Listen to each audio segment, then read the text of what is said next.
All right, small business adventure team, it's time to get rocking. But you know what? Sometimes we have to do a sound check before we get started. And our sound check got real deep, real fast, didn't it? That's right. Wow. I'm a little nervous, Chris. It's kind of like if you invited Gordon Ramsay over for dinner and you were cooking. Yeah. So we have a very special guest. And this is one where usually I put Alan in the dark and feed him shit in the mushroom world. That's right. But this time he's got me in the dark, and he said, "Oh, by the way, here's who we have coming on today. You might want to go look him up." I'm like, "Okay, yeah. I'm looking him up." He goes, "Yeah, this is what he does." And I'm not going to tell you guys yet because I'm going to have explain it because Alan had to say it twice for me. Remember, I'm just a contractor, man. So I am. I tried to use the smallest words I could. He did. He used the word rep. And I was like, nope, nope, not getting it at all. And he goes, "Well, go check out his website." So I do. And what's this guy do? He specializes in audiovisual equipment and making sure people sound perfect. And he walked into here and he's looking at this Mickey Mouse operation of the small business safari going, "You guys are kind of a big deal." And I'm like, that was very nice of him. But I was waiting for him to say, "And your little podcast too." So, well, and you know, he comes in and I know he has a studio that is unbelievable. As a matter of fact, I think in your studio they interviewed Bono remotely. Remotely. I'm sure he sounded fine. And he comes in and we're pretty proud of what we got going on, and we are kind of a big deal. Top 10%, right? We are top 10%. We broke into the top 10% of all podcasts in the universe. And yet, again, I feel like I just invited Gordon Ramsay to dinner. And so you're having fun with the speakers, so nice. Give me your sling blade again. Well, I mean, actually, this is a microphone, but it's fine. We'll work on that later. I love it. All right. So, Alan, who do we have in studio since you know him so much better than me? Dear friend of mine, Marcus Myers, one of my favorite people on the planet. And what I think our listeners are going to get into is, we've kind of been on this pattern of more balls than brains. And I'm not saying that Marcus doesn't have brains, because he's actually one of the deepest thinkers I know. But here's somebody who started, and we got to get into it. He was a musician. We can talk about how much education he had, whatever we want. That'll be fast. Yeah, that'll be fast. And now he owns the largest rep agency in audiovisual in the Southeast. If you go see a Georgia football game, when you're listening to everything coming through the loud, the system, and it is booming, go Dogs. That's Marcus. Go Dogs. Yeah. He's hung out with Charles Barkley, the country music scene. He's all right. He's kind of a big deal. So let's back up before we go down. And he doesn't mean very white, and I want to hear the sling blade. And I love mustard on my biscuits. On my biscuits. I don't think it's biscuits. It's not. It's like cornbread or something. I don't even know. That's what makes it better. It's all wrong. It's all wrong. All right, but before we go down the history of who is, I do have a cool beer here. I want to. All right, let's. For somebody else who's not sponsoring us, it should be these guys. All right, and cheers. It's cheers. It's Huss Brewing out of Phoenix, Arizona. Arizona. I don't think you can buy it here. It was brought to me by a friend of mine, but this is called Senpho IPA, CENPHO, which is abbreviated for Central Phoenix, which is a really cool part of Phoenix, but. I'm actually hitting up every alcohol that we have ever sponsored.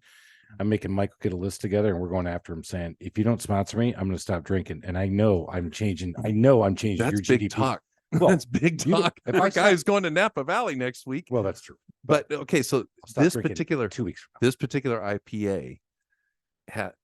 Am I leaking? You are leaking. Oh, I opened it before I turned it over to show you the label. Sorry. There we go. All the way. It's the common thing right now, like Tropicalia, they all have these citrusy flavors. Right. So they have people who live in this neighborhood, and everybody out there has lemon trees and grapefruit trees and things like that. So the citrus they use in this beer is brought to them by the neighbors. And this is a big time brewery. That's cool. Isn't that cool? That is. All right. Senpho cool. From Huss Brewing Company. We'll get a report on that a little bit later from Alan, after we first figure out what a audiovisual rep is. I just want it. Let's figure out what this industry is, and then we'll go back up, and I want to hear about the history of recording. So what the hell do you guys do? Man. Sometimes I don't even know, but it's fun. Every day is different. It's a great job. It's a great career. It's a great business. HWP stands for Henry W. Phillips, started by Henry W. Phillips in 1970. So my partner and I bought the business in 2015, January 1, from David Pergantis, who had purchased the business from his father-in-law, Henry. And back then, the independent manufacturer's rep firm was the bee's knees, and you couldn't stop them. And it was just the coolest thing in the world. Because if you can picture manufacturers making products and needing to get to the customer base without the internet, what did they have back then? Honestly, they had catalogs and some trade shows, I guess, but mostly you were knocking on doors and people were coming to show you new stuff. That's how you found out. So that's how manufacturers got connected to the customer, was through in-person relationships and in-person contexts. And so the options out there for a manufacturer are essentially to have a dedicated sales force working strictly on salary for that manufacturer in the whole country, or sometimes even in the world, but in the country for sure. And so depending on the size and scope of that manufacturer, they might benefit more from the independent manufacturer's rep firm model, meaning if manufacturer A is making shoes and another manufacturer is making shorts, instead of having one or maybe two sales reps in a 6-state territory in the Southeast, they can actually share my team of 5 or 6, or in our case, 9 different salespeople out in 6 states selling audio, video, lighting, Got it. IT, security. So an independent manufacturer's rep firm refers to essentially a third-party sales team. So the cool part about that is that when you connect with that customer base, you're sending your products into the territory through a team of people that are exclusive to that category.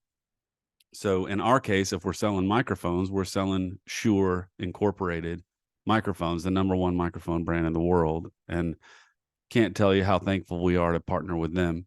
Incredible company, incredible legacy, the best products in the world. Some fun history there we can talk about, but in partnering with HWP, they utilize our 9 outside sales reps in 6 states, but we also don't have another partnership with another microphone company. We're exclusive to that microphone. So they can trust us to not have any conflict of interest walking into a customer, taking their new product or old product or the needs that they have to the customer base. They're confident that we're selling their product every day. But what's neat for the customer is that rather than only seeing a dedicated Shure salesperson, maybe twice, how often do you need to see the microphone guy? Not often, right? You know the product. So because we have at this point, I think right now we have 15 partners, 15 manufacturer partners. We're much more valuable in that sense to that customer, because when we call them, we have 15 different products to offer them. You're a one-stop shop. A little bit. We're definitely, and we can get into this a little bit more. This is how it kind of progressed over the years and how my partner Trey and I really pushed what we do to the next level. But prior to the internet, as an independent manufacturer's rep firm, we were personally bringing in products to show them, demonstrate them, and the customers needed us to come tell them about the stuff. The manufacturers needed us to take the stuff to the customer and tell them all about it. With the internet and the scaling of access through the internet to data, both sides said, hey, I can get some of the data and some of the info. So some of the fun stuff that we did was take that approach and shift that value to a more of a contextual value. So there's a great book out there called The Challenger Sale, which we talk about a lot in our company. We've all read it. It's fantastic. And it was a study and a book written over the 08, 09, 2010 era when... Lovely time. Yeah, lovely time. Lovely time. Yeah. But what a great book. This guy went in and interviewed all these CEOs and said, hey, who killed it for you on your sales team, who was the guy that really made a difference, guy or girl? What was it? I think there were 7 or 8 different types of salesperson, whether it was relational or the technical knowledge-based guy, all these different types of salespeople. And hands down across the board, they all simply expected that relationship salesperson to be the top dog, especially during this downturn. Like, who knows the people? They know the people. That's great. They're bringing donuts.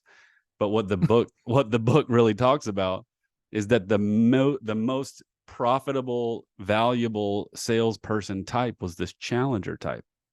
And it made total sense because, do you know about this, Chris? Nope. Great book. I'm digging. I'm writing it down. Man, great book. I don't remember the author, but the guy that made hay during that time was not the guy that was relational and brought donuts and hung out. These companies were surviving and they were trying desperately to find new ways to make money. So the guy that was the most valuable was the guy that came into their business and challenged the way that they looked at their own business, challenged the way that they looked at the industry, challenged the way that they did things, and said, I think you might be doing that wrong. Here's what I'm hearing out there. Here's what I think might work for you guys. Oh, by the way, I sell some stuff. So great twist on what traditionally had been, hey, you've got the relationships. And so as a rep firm, that book made a big difference to us because relationally, prior to the internet, rep firms ruled the roost and all manufacturers wanted rep firms and they were top dog because they had the relationship, because we're regional. Gotcha. Yeah. No, you're right. You had to change your model completely because I got the data. I can look up, sure. I'll pick the microphone I need. So I don't need you to do that. I got spec sheets. I got all that stuff. Right. I got all that. And so, but now you come walking in and with the challenger mindset is, hey, I understand you guys want these Shure microphones or one of my other 14 products, but I'm not here to talk to you about my products. I'm here to tell you, here's what I just heard about what your competitors are doing. Yep.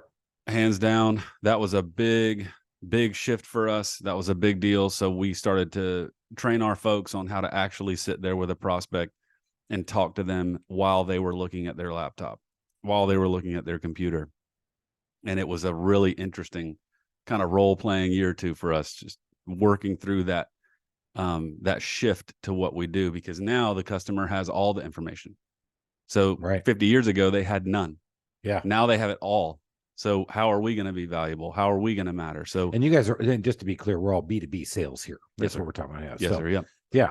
All right. So we spend our time calling on the B2B, the channel they call it. So if you have Georgia, for instance, the University of Georgia, the stadium there, HWP was not the company that designed and installed the system. That was a company called TSAV. We simply called on TSAV and got them to pick our stuff, got them to pick the stuff we represented. And so across our 15 lines, which they were different back then, but across our 15 lines, we would say, these products work together here. These are going to work great here. Super honest approach, but a real value add based on that challenger concept. I'm fascinated because it's not a business model I understood, and I hope people are picking up what he's putting down and what he's doing. And it's a really different and interesting business that we're going to talk about. It's a super interesting business, and normally I think we spend a little bit too much time on people's backgrounds before we get into what they can bring to the table. But I think one of the things that's amazing about Marcus is how he got to the point of being where he is today. It's an unbelievable ballsy story. All right, so let's get my ADD head off going down the busis path. And Marcus, how the hell did you get into this business? I mean, where are you from originally? Point, he was a musician. Yeah. At one point, for a lot of points. Yeah, for a lot of points. 10 years. At one point, for many points. Yeah, it's a fun story. It really is, man. Musician. Yeah. At 9, I started playing violin. At 16, I was asked to be in a Christian rock and roll band playing violin. So I jumped into, jumped in. Chris's eyes are like dinner plates right now. Truck up. Yeah, right? bro. You just said I went to a Christian rock band with my violin. Yeah, dude. Yeah. Yeah. I was rocking my violin. I'm like, all right, Charlie Daniels. This is Devil went down to Georgia, and he's out here rocking a violin. Yeah. I was waiting to hear. I was shredding a guitar. Oh, yeah. I'm a mad singer. All right, man. It was such a weird process. And the funny part about the story, really quickly, is I think you'll get a kick out of it, is from 9 to 16, I'm playing classical music. So I'm not even playing bluegrass. I'm not even like playing by ear. You know, they teach you to turn your nose up at that stuff. You're playing what Bach wrote. And if you're not you can, pound sand. You're playing what he wrote, the way he wrote it. You don't take any liberties. Don't be a hillbilly. We play Bach. Yeah, we don't talk to those were people. Where were you learning? So I grew up in Columbia, South Carolina, and the University of South Carolina had a great strings program. Wow. Incredible. And between junior and senior year, I actually attended governor school for violin at Furman University. Oh my gosh. Yeah. But at this time you're playing nothing but classical. Nothing but classical. And you liked it. I liked it. Because they got the chicks in high school. No, not in high school. Are you kidding me? Like strings are like below marching band. I mean, it's bad news, Bear. Did you play marching band, Chris? No. Okay, good. Yeah, but you said you get the chicks. I'm like, no, dude, I don't think so. Unless that's my dry sense of humor, Chris. Do I draw a freaking picture for you? Well, it is a podcast. Sarcasm really plays through the radio. I did make a step up into the chick world with the Christian band, but a very slight step up. I mean, Christian band is not necessarily a whole lot cooler. Yeah, so I watched Almost Famous, and I've watched Dirt with Motley Crue. So I'm thinking that's what your whole Christian rock band travel experience. Oh God, no, yeah, no. Absolutely not. Yeah, no, but it was amazing. We had a great time. But being invited to come in and play with the band was the funny part of the story, because in classical music, you play what someone wrote for you. I'd never improv'd. I'd never made it up on the spot. So when they invited me to come to one of their practices, they gave me a tape. That's right, people, a cassette tape. Yeah. Yep. With the pencil and the rewinding yourself and all that. Yeah. So I put that in my room, spent like 4 hours writing my parts for the 3 different songs. How funny is it? It was terrible. You hear about all these rock guys who would say, "Oh, I can't read any music." You actually wrote your music. I don't know if you caught that. I think that's the one thing that clearly is the one thing I want to bring out. We're going to talk about how dumb he is because he didn't go to school, but clearly how smart he is because he was able to play the violin and do that, because that is a serious talent. And they talk about, mathematicians and sometimes geniuses play musical instruments because it tickles both sides of the brain, and it really allows you to demonstrate creativity, but yet have a technical background. So clearly you got some stuff going on, brother. That's awesome. It was fun. And it is kind of fun to make that connection to the creativity that came later in that business world. So those things have absolutely been connected. I'm 43 now, and looking back, that was a journey that absolutely has progressed along the way. It's just been these different areas. So I'm very thankful to have been able to find different ways to access the skill set that the Lord has blessed me with. And that's been a lot of fun to watch him use that. So I'm sitting there at our first show, the only one on stage with a daggum music stand, like an idiot. And they're just playing along, and I'm like reading the music, and they turn around halfway through the song, and he's like, "Oh, it's your turn." The violin solo. Yeah, he's like, "Solo, dude, solo." And I looked at him and I was like, "Man, I didn't write that. I didn't write a solo. I didn't write a solo." And he's like, "Oh, it's good. It's cool. Don't worry about it. We'll get it next time." So it was pretty embarrassing for there for a little while, but I picked it up. I then about a year later picked up the hammered dulcimer, which is a cool instrument. That's the one for the chicks. Hammered dulcimer. Also not, you're looking for a result here that's gonna happen, in that I met my wife out on the road and it happened. She loved the violin. Hey, can you come see my hammered dulcimer? That's right. I don't know if I brought this up, but I've seen Almost Famous and Hair with Motley Crue. So again, I think that's how your whole life was, right? Pretty close, pretty close. It's just instead of panties dropping, they were throwing Bibles up there. So we were just excited to see Christian rock groupies. Totally different vibe. Very different. I haven't seen that movie yet. Lots of Christian coffee. Like, let's go have coffee. That's what we did. We had a lot of coffee. All right. So you were how old when you started touring? 16. Oh boy. Yeah, we were driving around in an 18-passenger van, no AC. We'd have the sliding door open on the interstate. The road stuff is where that really comes into play. We did all the crazy. We had a RV at one point that we bought from Sixpence None the Richer. If you remember the song "Kiss Me," how's it go? Kiss me. Do you remember that song? No. Keep going. I'm not gonna sing. All right. Anyway, Let's just. old time band. We bought the RV, drove that thing into the ground. Absolutely drove it into the ground. Yeah. Trailer, box truck. We drove all over the country. We had a great time. Somewhere around 03, we got a record deal with the biggest record label in Nashville at the time, who had Third Day, Jars of Clay, Caveman's Call, all these big 90s bands. And we were super pumped and made our album. And within 2 months of releasing the album, another huge label came in and bought that record label for the big three, and then dropped all the other acts. So that was kind of the end of the road. I went and toured a little bit on my own with violin, and it was awful.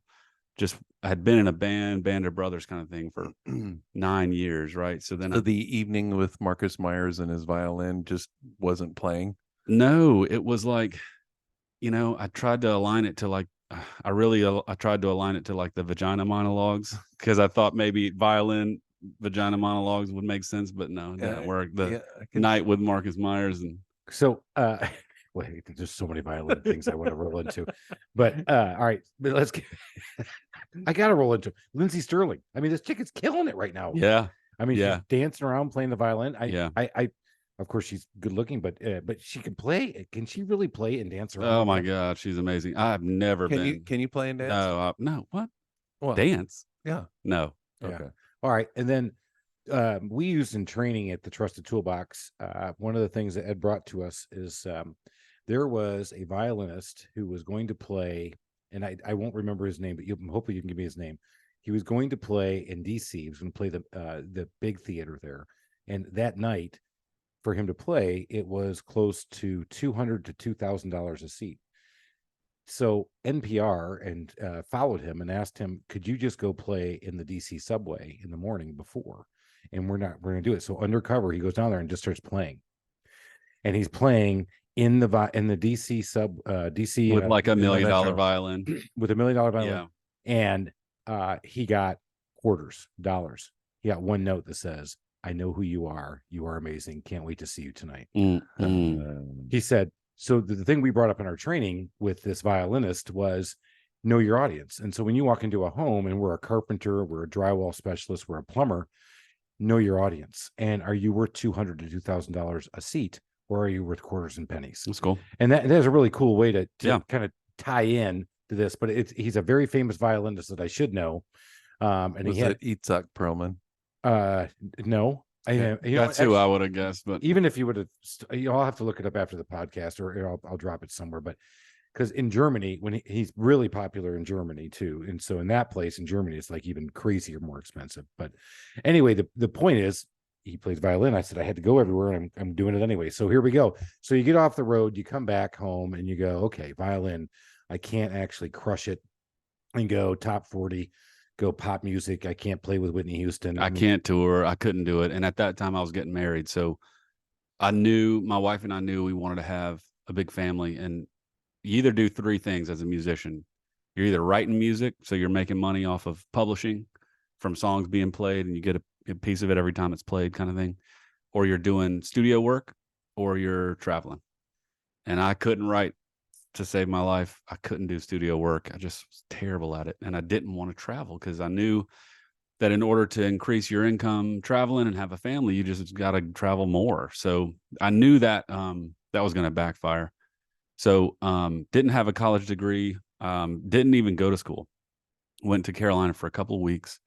And by the time I was in the music program, Pell Grant stuff, scholarship stuff, getting paid to go to school, but if you miss the first 3 Friday rehearsals, you lose it all, kind of thing. And I mean, we had shows every Friday. And you were on the road. We had shows every weekend. So you had to choose. You were living life though, bro. I mean, it was great. Right? I mean, you want to talk about learning. You could go to school in a protected environment and learn to play music, or you could go do what happened to you. Yep. And you had to learn I can write my music. Then I had to learn to improv. Then I had to learn to be with my band of brothers. And so what did you learn? Your skill sets you were learning there was how to work within a team. How to improv when things don't go your way, how to change a tire when the tire goes flat, how to because my job was not just to play the damn violin, man. Sometimes my job was to, hey, man, do you know how to fix the spark plug? No. And we learned about people. I learned everything about people. 10 years So many people. So you got to So many meet tons people. of. I mean, that education alone, right there, is something where college wasn't going to teach you all that. No, right? and I was I was 4 years younger than everyone in the band.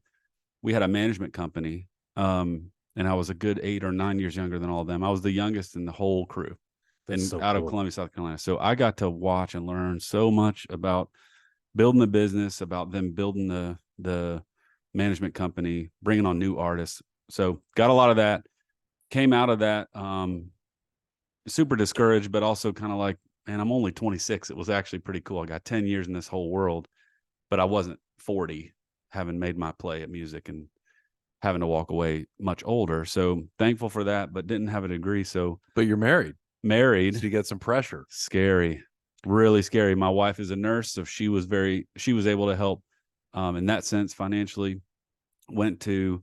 Always had a second job, by the way. 10 years, the entire time I was in the band, I had a second job. Okay. So I had all the things. I knew all the things. Yes. You were working with people. All kinds of different skills, and was able to just prove to her I was a prepared provider. And that was something that was and should be important to most men. But walked into that marriage. She completely trusted me. I wasn't sitting there on my ass doing nothing. So, did a lot of looking, a lot of thinking. Didn't want to waste a whole lot of time knowing that a lot of that stuff out there just required a degree. At that time, a lot of it did.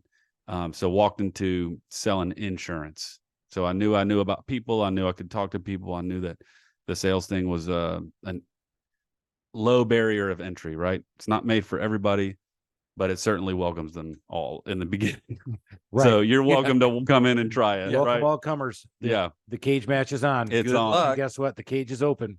Good luck. Bro, speaking of cages, so I picked up with I don't even remember the name of it. It was terrible. It was one of those products that they just throw people and lead gen cards at you, and you're selling not great stuff. So I was walking into hair salons and hitting up single moms for $8 a month, disability policies that'll maybe pay them. I mean, it was awful. 2 separate times I met in a trailer with chickens in the trailer. Like the second time I was like, all right. The first time I was like, okay, this is the first time. It's like, story. This is a story. I can tell it. The second time I was like, F this shit. I'm out. You know what? I think I gotta find another one. I can't do this. Walk into another trailer with a bunch of chickens. I was so miserable. I see one more chicken. If I miserable. If I see one more chicken in a trailer while I'm trying to sell insurance, gosh, out of here. I mean, who says that, right? I mean, not once have I ever uttered that in my life. Be the title of this. If I see one more chicken, one more chicken in a trailer while I'm trying to sell insurance. Hey, but I'll tell you what, not to get to, hey, this is a business podcast, right? But the lesson from that was not what you might think it was. The cool lesson from that was learning about how all customers lie. All of them are lying all the time. So lips are moving. Not that you think less of them. No, they're just lying. So I'm sitting here having spent 10 years, in music and relating to people. And for the most part, in what we did, we could sit and trust somebody and see them the next year and see them often because we're playing the same kind of venues. But man, when you start selling somebody something, that was very different. It goes from trust to distrust and maneuvering and a lot of things there that, they're influencing behavior. So when someone says something, you begin to learn that what they're saying is either interest in what you're selling or a throwaway comment to try to get you to leave kind of thing. So it can be nice. Everyone's nice. But one thing we learned, and about 10 years ago in the business I'm in now, heard this from somebody, but 4 reasons people buy in a row, everybody, every customer, even you. It's pain now, pain later, pleasure now, pleasure later, period. Anything you're selling. That is why people buy in that order. So if you've got a product that's going to solve their pain right away, that's where you're going to get the most influence right away, very quickly. I love that one. Freaking gold nugget from Mr. Myers. Mr. Myers breaks it down from violin virtuoso to Christian rock star groupie to selling chickens. Zero chickens in a trailer. Zero sales training, zero education, zero formal sales training. it just, I think that's probably the bigger part. Is it's amazing. The education. I think that's a throwaway, really, because he got educated, man. 9 years on the road doing what he did, dealing with people and all the stuff he did. But I want to get into this now because you got into this business. You've never done Carnegie, Sandler, no sales training. You figured it out on your way. Yeah. In fact, from insurance, 6 months in, I was physically ill every day. Like, this is just terrible. So I called a buddy of mine. Chicken disease. Yeah, I probably caught it from the chickens. Yeah. Friend of mine said, man, just bail out Friday. Come over here. I'm helping this company move into a building, and we're doing tile or something. I knew how to do all that stuff. Lots of musicians doing extra stuff, right? So I went over there. Ended up that it was an audio video integration company, one of the channel companies we were talking about, the B2B.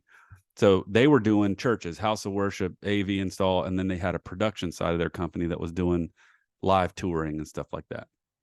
So as soon as I realized what they were and who they were, man, I just started getting to know all of them, worked there, moving them into this building, probably maybe 4 months, something like that, and was painting one day, and I'd always painted. I just got to the point where I'm not using the blue tape that everybody's got to use. Don't need any of that. Don't need drop cloths, but had always just learned to be excellent at what I'm doing. My dad taught me that. Work hard, be excellent. So I'm in the CEO's office painting his deal. We've gotten to know each other a little bit. We're just talking. He sold insurance for many years, so we're connecting on that. Anyway, we start talking, and he's watching me paint, and he teaches me something so cool. I spent, a good week or so in there just hanging out, doing the tile in there and the paint. And he said, man, you know what means the most to me about what you're doing? He said, your attention to detail, that you want to do a good job, you're working hard. But what that means for me is this job in particular, this painting a job, a lot of people can do that job, but you're doing that in a way where I can watch, I can visually see trust in action right now. I can trust that what you're going to do is amazing. And if I can't trust a man with $1, I can't trust him with $1,000.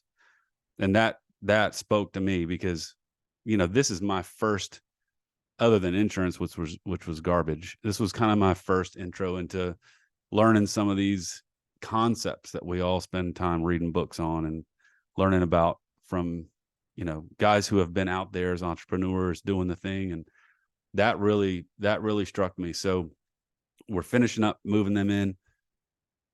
I'm kind of coming to the end of this thing. I said, Jay, man, I want a job. I want to be here. I know you like what I do. I know that I don't know what you do, but I'm going to learn. I'm going to do whatever it takes. He said, man, I just don't have anything for you. And I said, well, I'll see you tomorrow. I just kept coming. I was like the janitor for like 2 months. I was seriously just took the trash out and mopped up. I'll tell you, I'm like, Jay, if you're listening, Jay, what the hell were you thinking? Right. I mean, I would have made something up. I'm like, brother, I'll take you 100 times over. Well, eventually they did. I mean, they were a small business still. They really were. They were maybe like 15, 16 people. They weren't big yet. And they got to a point where they did well, but they did make something up. They put me into the purchasing team. I think they gave me $30,000 a year to be on their purchasing team, and kind of slowly over 4 years worked up into purchasing manager, and then started managing projects all over the country. And then 08, 09, boom, it was just, so that just dried up. And we tried to do some online store stuff because that was starting to pop, e-commerce. So did that for a little bit, but man, I was like, this ain't going to last. This isn't going to be good. So here's where we're here. We're here finally. Thanks for being patient. One of the two partners at Miller Electronics, who was the independent manufacturer rep firm for Shure microphones, or Shure Incorporated, that sold microphones to me as the purchasing manager. We had coffee one day. I was talking to him about minimum advertised price and all the rules about what you can market on your store, right, online. And he stops me and he goes, look, man, I appreciate it. I get it. But I got to tell you something. I was sitting there this morning and just thought about you because I got a job in Atlanta. I think you'd be great at it. I know you love Nashville, but I want you to interview for this job in Atlanta. And it was the sales rep job in Atlanta, one of two. At this time, I'm living in Nashville, I'm married, and I knew that this company was just going to tank, and no fault of their own per se, but they're in a market where giving to the church kind of dries up at hard times, right? So there wasn't a lot of business for us out there. Touring was struggling.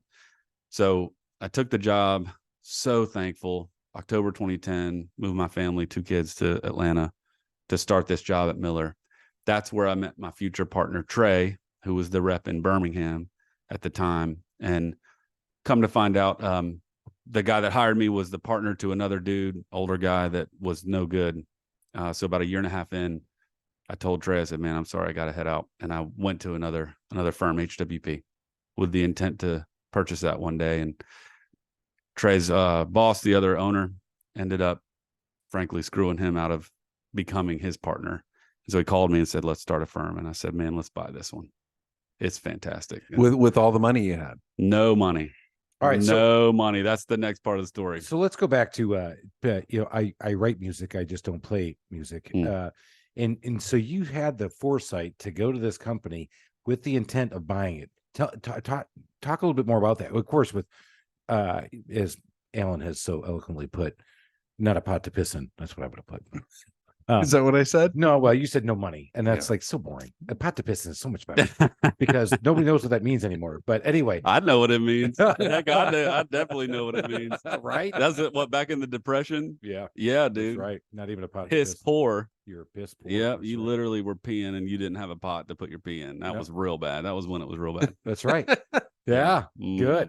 All right. So how did you see that? So I'll be honest with you guys. So much of my story, I'd rather have you lie. No, yeah, right. So much of my story is in my world. I credit this to the Lord, but so much of my story is being someone who learned from my dad how to always work hard and how to always be excellent at what you're doing. And boy, especially nowadays, you are going to stand out. And what happens from that, regardless of what you believe, is that opportunity comes from that. It's a combination of preparedness and luck. Exactly right. We just heard this a couple episodes ago with Jen Gore Cuthbert. Remember her? Yep. The Gore Law. That's right. Pain Gore Gore Law. pain. She said, all I have to do, because you're a little bit younger than me, and you're a lot younger than Alan. So Hey, that's not funny. Why are you laughing so hard?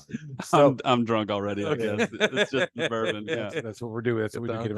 But isn't that funny how often that comes up? And you just talked about that. And I'm sure at some point your dad probably said, Marcus, you can't get into something for nothing. You got to work hard. You expect to have it all right away. Because we've heard that every year. Yeah. My dad heard that from his dad. I heard that from Yeah. my dad. I tell it to my kids every night. Told them last night. Do better. Others, do better. And then of course my daughter always fires back at me with, Dad, well, back to Father's Day. Hey Dad, can you make me a mimosa? I'm like, well, sure, kid. She goes, I mean, not to make you work on Father's Day, but if it wasn't for me, you wouldn't have this day. So yeah, that's my kid. She's Bro. definitely smarter than me. She is awesome. This kid has 3. All right, so Yeah, she but does. you saw it, you worked hard, and again, amen to that, because that's people at the end of the day, it still just comes down to sometimes it's just freaking hard work. And you got to pay attention to detail. You had to practice for hours and hours. You just don't pick up a violin and play. Trust me, I tried. And you can't. It's hard to do. So here you are, you saw it. So opportunity meets hard work, and here we are. And so how did you see that? So at Miller, one of the things I'll say was a big part of it is, yes, working hard. But I think one of the first times that I kind of was able to actually realize that some of that creativity that came from whatever side of the brain that comes from and all that music world is the ability to see something that's being asked of you in a way that is meant to incentivize you, but is not, and recognizing that personally at Miller in particular was something that the independent manufacturer rep firm is unique to. So our the quick version of this is this older gentleman that was the last remaining partner. He he had released kind of this new comp pay policy that was intended to incentivize us as representatives to sell more of the breadth of the products that we had. But he sort of miscalculated in the sense that he ended up kind of just being a math guy. And so he put together a plan that was just calculating certain things. If you sold more of these, then the percentage, I won't go into it. It actually de-incentivized someone like me because I saw that for what it was. So it was the first time that I realized my brain was not only able to look at something just simply as a salesperson, but actually question and kind of challenge that initial intent and say, hey, this is actually completely backwards to what you're trying to get me to do. And when I brought that to him, this guy was pretty awful. He honestly was just cruel and mean and awful about it. And I won't go into that, but he didn't listen, didn't take it into account, and then kind of was belligerent and, go away and just do what I tell you to do. And so it was the first time I really felt like, man, I believe that I could actually do this better.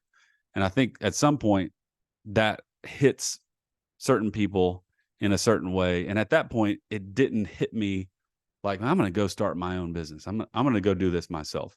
But when the opportunity came along to interview with another firm in Atlanta, because my customer base here had become very quickly impressed by me and those relationships. Right. Again, back to your hard work, and you make you're networking, you're being kind to people, you're being good to people, keeping those options open. They're the ones, your customers actually brought this opportunity. They did.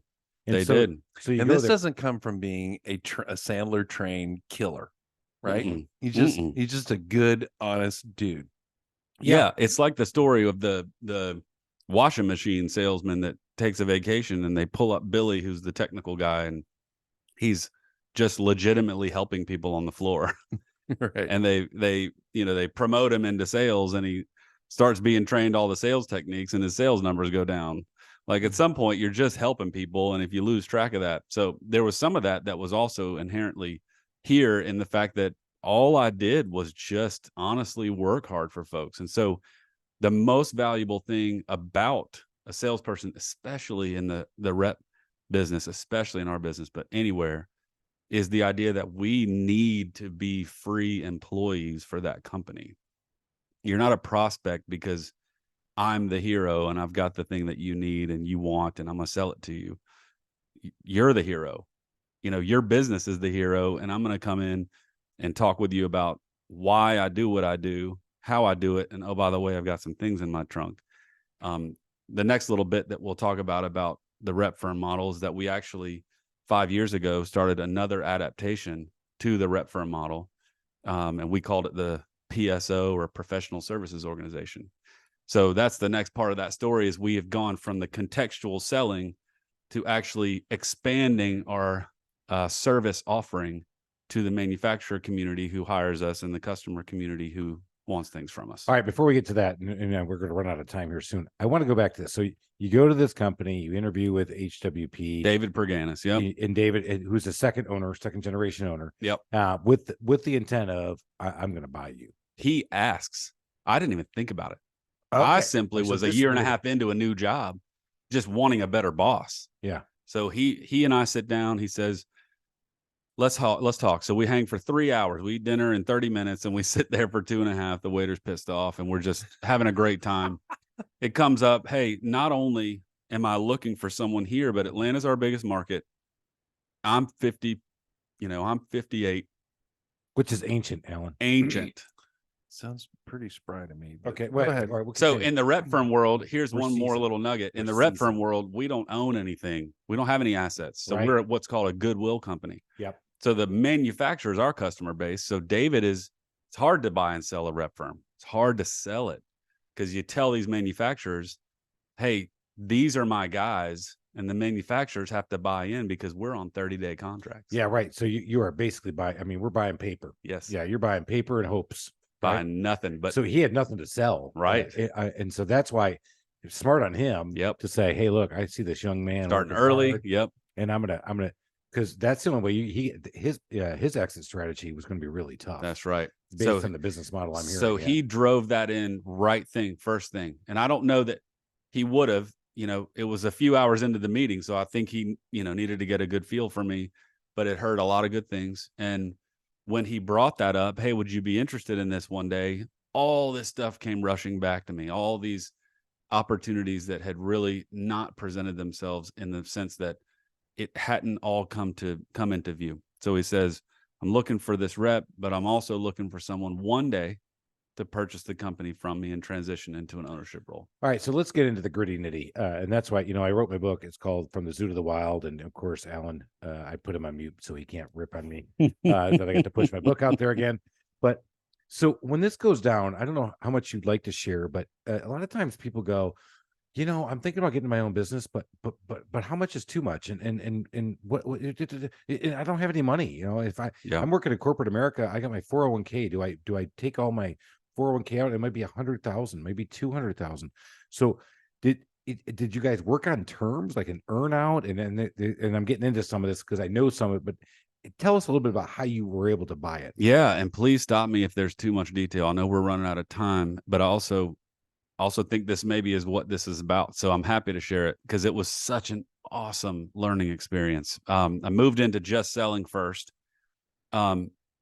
Trey came over eventually when he got screwed, and I introduced him to Dave and said, look, I think we're the pair for you. I didn't want to do it by myself. I honestly didn't. Glad I didn't, frankly. I love Trey, and I think we've done a great job. So you grabbed a partner, which is another, that's a whole nother podcast. We're not going to get into that. Yeah. Completely foreign to you, Chris. Yeah. The last thing I was going to do is pick a partner. In fact, that's in my book. I unmuted Alan now. But yeah. All right. So we're talking about this. So, all right, this is a great part of the story. So we go to Dave and we say, we're ready. So Sure had been with Miller Electronics, and the older gentleman had pitched Trey as the next guy, right? So then the older gentleman decides, I don't really want to give this money up right now. So he puts Trey in a bad light to stay the owner for a while, to not sell to Trey right away. It was this poker move that backfired. Trey called his bluff and said, man, this is crap, I'm out. So calls me. We go to David. Trey is the relational guy with Sure, which is a huge global company, right? So he says, David, I think if you sell the company to Marcus and I, and we're able to come in and shore this up, I think that we can bring Sure over from Miller. I think they'll come to us, and they had been with Miller since 1954. So we said, we're in. We made the play, and we made it strong. And at this time, David and I had worked together for about 1.5 years. Trey comes over, and credit to David. David hires a couple people, wants to see that work first, all the while we're working with lawyers and attorneys. But the fun part of the story for those that are out there thinking about this is that we were way off. Trey and I had never done this. David had done it. We thought the business was, worth this. David thought it was worth this, way higher. And for the podcast world, put the first hand down by your ankles. Down by your That's ankles. where you thought it was. Yeah. And David had it up over his head, like every business owner always has. By the way, I'm that guy now. But I wanted to be that guy at the ankles. All right, so go. So we had to learn fast. My father-in-law at that time had sold 3 businesses. One thing I'll share on the podcast here that was the absolute coolest thing that I would love to share with anyone I can ever talk to is that we were so low down by the ankles. He was way up high over his head. We're talking about millions of dollars difference in what we thought it was worth and what he wanted to get. And my father-in-law said, Marcus, let me ask you something. What do you have now? And I said, I got about, $100,000 salary. And he said, okay, if I came to you and told you that I would give you a business and $500,000 a year, but for, I don't remember what he said, 8 years, you're going to pay me $400,000 back, but you're going to own the business. Would that be a good deal? Would you do that deal? And I said, well, yeah, I think I got a business out of it. Right. And he said, yeah, don't be mad at your money. Ooh, that's a great one. Isn't that good?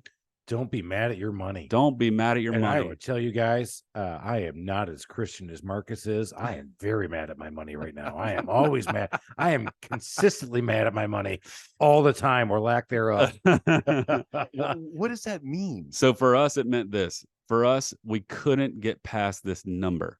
It's worth this. It's worth this. We Googled crap. We were young. We didn't know what we were doing. And to David, the number we were giving him was like, well, hell, I'll just run it for 3 more years and shut it down, and I'll make what you're going to pay me. Right. That makes no sense. So we were way off.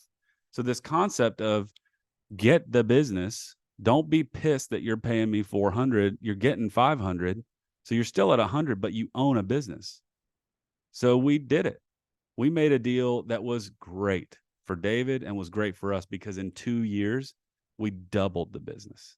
In 2 years. And so I that is what you just heard, guys, is stuff that you just don't get in business school. You don't get on a piece of paper, and you don't get unless you get a personal invitation to talk to Marcus Myers, and you get this on a podcast about the way he thought about this and worked that deal. Go back. If you didn't catch it, rewind it, listen to it again, because I'm 15 years in my business, and guys, I'm not doing this the rest of my life.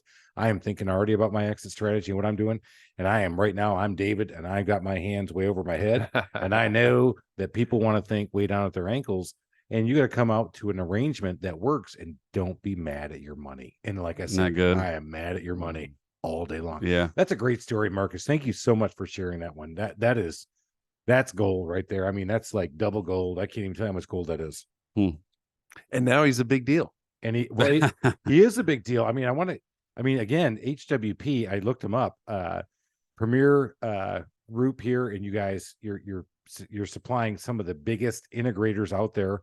And again, in the manufacturer's rep world. So now these are not names we would know, but we would know your sound and your AV stuff if we went to certain places in the Southeast. What are some of those great places?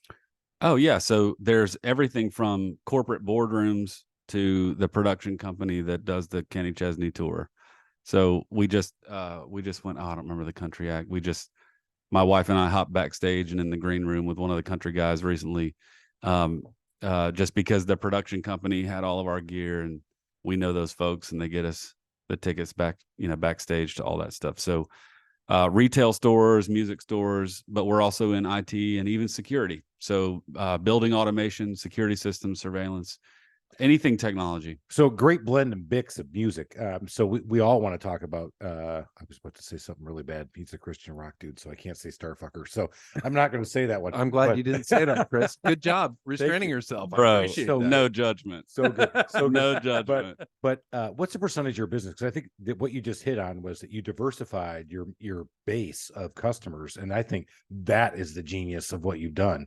You talked about who wants to hear about a boardroom, who wants to hear about IT, who wants to hear about but what's the percentage mix of your business right now between huge venues and IT and networking? So we call it systems integration, production rental staging, and retail consumer. Those are the 3 different categories. And so the systems integration business is probably, 50%, and production would be maybe 30 in the AV side, and then retail maybe 20.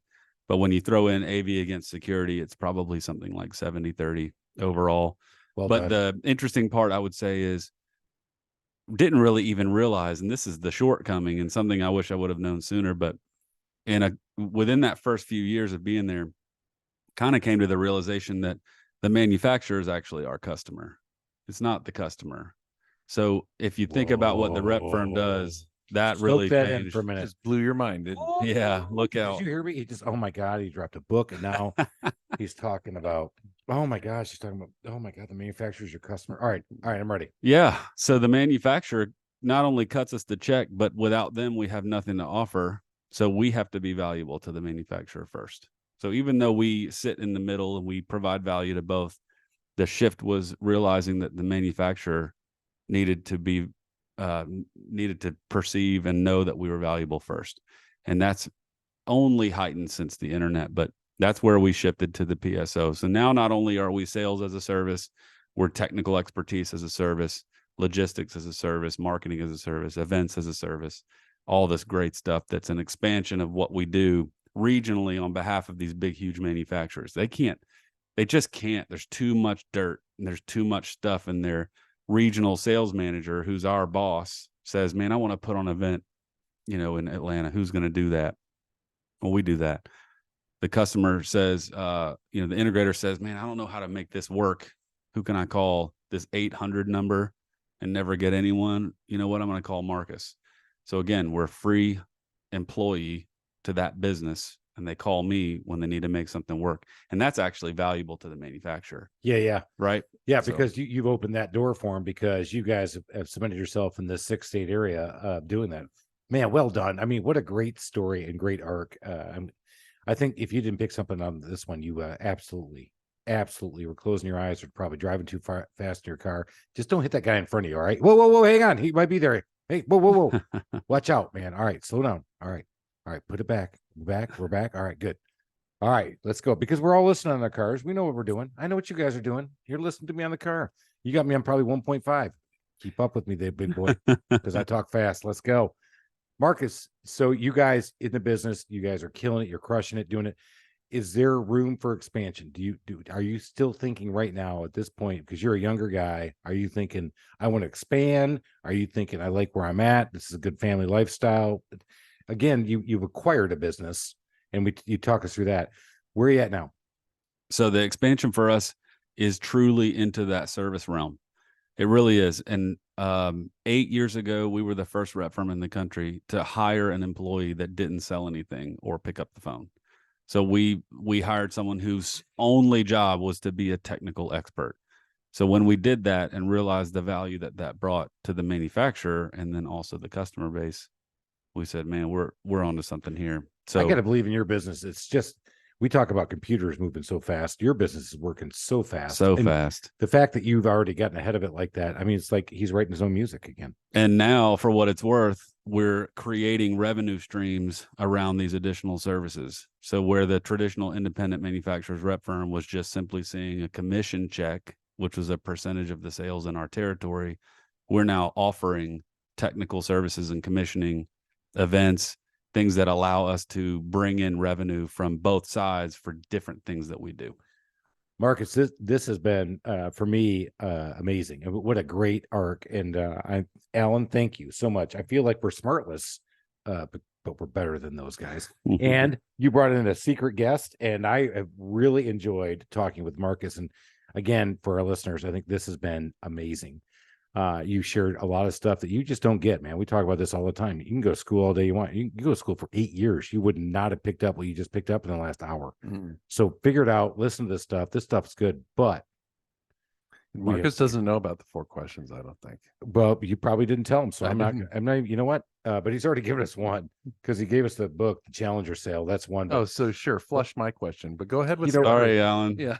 Hey, Alan's question is such a throwaway. It's such a podcast. Probably the one everybody listens to and writes down. But go ahead. All right. Go ahead with your 3. To be fair, the last 2 books I've listened to are because Alan's question. I just don't want to tell him. Oh shit, I just did it again. Hey, Michael, take that out. Hurry up. That's funny. All right. So you told us about the Challenger Sales. So that's the book. Okay. Is there another book right now that you would tell somebody to go read for our audience, either looking to start a business, scale a business? I'm not sure. I'm not sure you're going to like this one. I will tell you this. I'm a big believer in studying temperament. So I'm just going to say it. The temperament side of Myers-Briggs and DISC, I've done all that stuff.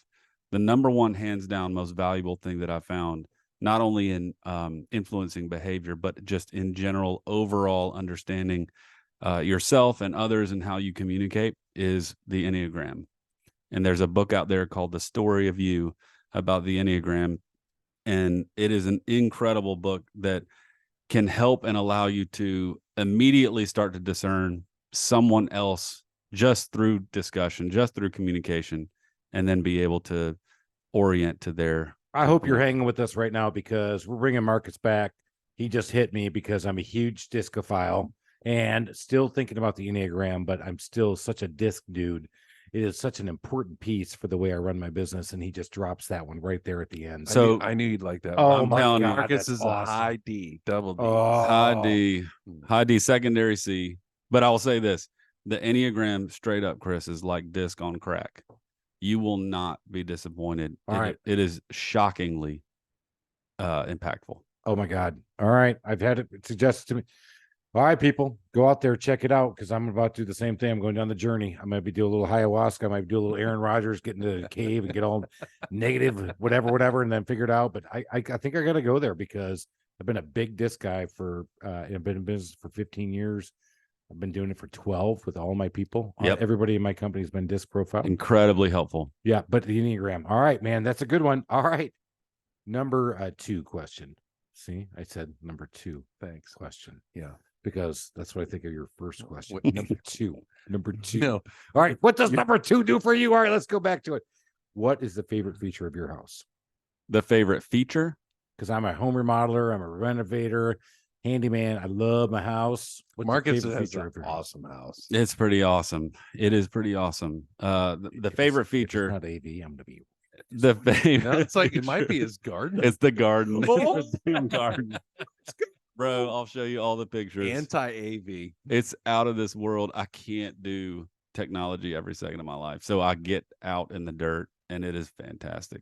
And There. this- Oh my God, the garden. So people, that is so key is what he just said. You can't be so focused on your business 100% of the can't time. do it. It's not I mean, healthy. I do. I think about it all the time, but you got to have that release. Yep. And even while you're digging in the dirt, man, or playing in the pool, or drinking in Tahoe, or going to the Pro-Am, or going to a Or anything else winery in that Chris Napa, does. or I mean, average weekend. yeah. So you got to have time for yourself. That's awesome. That's awesome that you work in the garden, and that actually is a huge fit. Because I was waiting to hear. Maybe I had a violin room, I had a music room, Or the man cave. You'd think he'd have the best man cave ever. and I have 4 daughters. We missed that on this whole podcast. I don't get man anything unless I'm in the God. bathroom. You know what? Back to no pot to piss in. Yes. I seriously, one of my buddies, he was the 6th, and he had 5 older sisters. Oh, The dad, right? There was not enough bathrooms in the house. The dad, we used to line up and piss in mason jars in the back of the garage because he could never get into a bathroom. And we saw him out there. I'm like, what the hell is that? He goes, I don't know. And now everybody knows. So there you go. Mason jars in the backyard because dad could never take a piss. I will tell you just real quick, not to be too cheesy, but the garden thing is not just the escape. I've learned this too. There's still so much value to knowing yourself through DISC or Enneagram, and knowing that there's still the component of being able to have action that accomplishes something, but it doesn't have to be this big, huge, massive business owner thing. So I struggle just kind of sitting around, but the garden is a great way to go do something and see some results. I think that, and I talk about this all the time with my guys in my business, is when I worked at the bank, every night I used to throw my briefcase over my shoulder, get in my car, my Mercedes E, and then out of my parking spot with my custom suit and my cufflinks, and I'd drive home. And guess what I got to show There for was it? nothing in the briefcase. Zero. Yeah. Now I don't have the Mercedes, I don't have the cufflinks, I don't have the custom suit, but my guys get to send me pictures of what they did in houses, and we are truly extraordinary individuals working and doing remarkable activities in houses every day. That's right, I bro. just got done telling them that this morning, because isn't that so rewarding? And that is, I tell you guys, for all the money I used to make at the bank that I that I wish I would have made again. No, I'm You kidding. still sound kind of bitter. No, I'm not bitter. But Bitter. just- You're not bitter. I'm hearing this. Someone told me 3 weeks ago, shared joy is double joy. That's it. Yeah. And it's so true. yeah, I love it. Shared joy is double joy. When and I see that's these pictures of some of the stuff unbelievable. that my guys do, and I mean, I'm pretty handy, but these guys just kick my butt. But the fact that we have a company that does this stuff, and and that's what I told them. I'm It's doing so something pretty rewarding. cool at my house coming up. Yeah, we are. We're going to do some really cool stuff at Alan's house. By the way, he is very excited. Biscuits. Barbecue deck. Mustard. Mustard on my biscuits. Mustard. You know what? I think I need to just skip the customer service question and go right to the end. I want a DIY nightmare story, A DIY nightmare. and I don't want Do to it hear yourself? About, yeah. Oh, dude, big green egg, hands down. What? Oh yeah. Oh yeah. Hello, let's go. It's the great turkey disaster of 2017. That's how my family knows it. Oh my god, dude. It was too big. The turkey was too big for the egg. My dad comes over, just dumps oil on it. The drip pan is too small for the turkey. The thing's just dripping everywhere. So all the flames come up. Everyone starts screaming. I'm back in the garden. I come running back, and there's a 6 foot, I kid you not, 6 foot tall torch coming out of the top of that egg. And The horror. The horror. it's right next to my house, and my wife is screaming like, The house. I mean, it was awesome. So I like hurl the thing open, which made backdraft, all the flames come out. My brother's arms, just all his hair on his arms just get burned off. I throw the water on it, which is also terrible, but it worked. So it didn't put the fire out. And my father-in-law said, so this turkey is just black. I mean, just completely black. And he said, well, how long has it been on? I said, about half an hour. And he said, is it black on the outside? How long was it black? I said, a couple minutes. He said, just finish it. Finish the cook, 225. Sure enough, it was awesome. All that black char held in all the moisture. So I just peeled the char off, and it was amazing. There it is. You want to learn how to cook on green egg? Go to YouTube. You can check out Marcus Myers. Yeah, that's great turkey disaster of 2017. I highly recommend singeing the shit out of your turkey and then cooking it. Singe it first. It'll hold the moisture in. You heard it here first, people. Marcus, this has been amazing. I have enjoyed this. I hope you did as well. And if you didn't listen to something and pick something up, shame on you. But again, don't hit somebody. All right. But can you go out there and give me a review, man? I'm begging. Is that bad? That's bad sales, right? I should be confident. I need more confidence, as Coach John says. But I just give me a freaking review, will you? Alan wants to hear more about his commercial real estate. He says, hey, Chris, I sell commercial real estate. I said, yeah, but you don't want tire kickers. So if you want to buy commercial real estate and you're not a tire kicker and you're serious, I want you to call Alan.